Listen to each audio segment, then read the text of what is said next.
పశ్చిమాసియా యుద్ధంపై ట్రంప్ ప్రకటనలు సూచీలను మళ్లీ కుదిపేశాయి. ఇరాన్పై రానున్న 2-3 వారాల్లో అతి భీకర దాడులు ఉంటాయని ట్రంప్ చేసిన ప్రకటన పశ్చిమాసియాలో ఉద్రిక్తతలను మరింత పెంచింది. ట్రంప్ ప్రకటన తర్వాత ఆసియా మార్కెట్లు భారీగా తగ్గాయి. అంతర్జాతీయ మార్కెట్లలో చమురు ధరలు మళ్లీ పెరిగాయి. నేటి ట్రేడింగ్లో బ్రెంట్ క్రూడ్ ధర $106 చేరింది. ఆ ప్రభావం దేశీయ సూచీలపైన పడింది.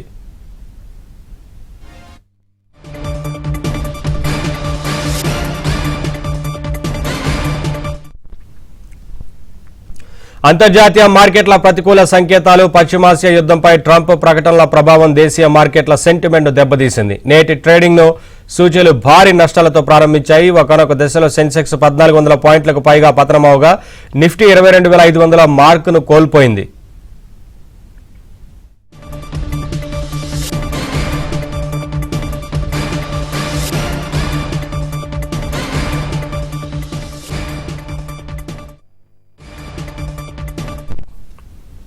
మరోవైపు గత కొన్ని రోజులుగా క్షీణిస్తోన్న రూపాయి విలువ ఇవాళ భారీగా బలపడింది. నేటి ట్రేడింగ్లో 105 పైసలు పెరిగి 93.65 వద్ద కొనసాగుతోంది.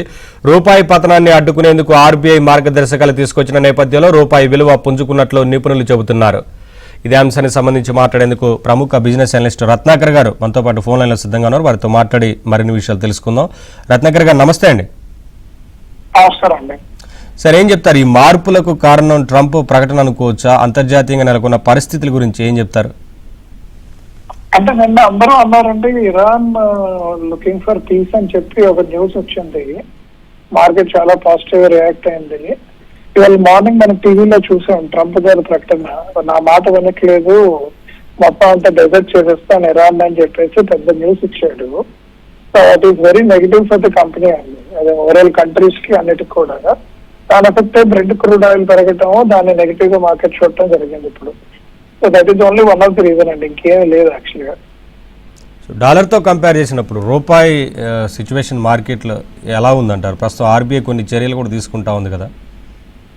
తీసుకోకపోతే చాలా ఇబ్బంది సార్, ఎందుకంటే ఆల్రెడీ రూపాయి 91 నుంచి 94 పడిపోయింది, 5% డ్రాప్.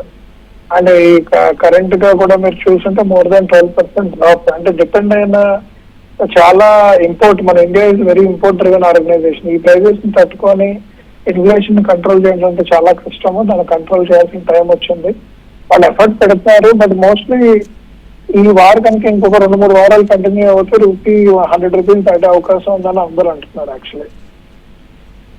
క్రూడ్ ఆయిల్ ఇంపాక్ట్ ఇప్పటికే అంతర్జాతీయంగా కూడా మార్కెట్ల పైన ప్రభావం కనిపిస్తూ ఉంది. దేశీయంగా ఇది ఎంతవరకు కొనసాగే అవకాశం ఉంటుంది అనుకోవచ్చండి?